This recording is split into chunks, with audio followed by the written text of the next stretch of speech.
Hey guys, and welcome back to this channel. In this video, I'll be showing you guys how you can get the Lush Mutation in Grow a Garden. It is a new mutation. You can only get it by purchasing the Lush Sprinkler. It says turns nearby plants lush, lasts 1 minute. Like the sprinkler lasts a minute.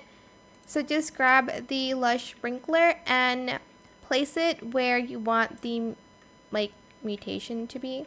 So I'm just going to place it near this giant pine cone, and hopefully it will give me the Lush. Oh, actually I already have it, so I did not know what the point of that is. But it's going to give the Lush, oh, I think it got it from the sprinkler. It's going to get the Lush Mutation. So yeah, that's pretty much how you can get the Lush Mutation in Grow a Garden.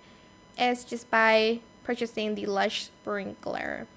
I hope it was helpful for you guys. Don't forget to like, comment, share, and also subscribe to this channel if you haven't done that already.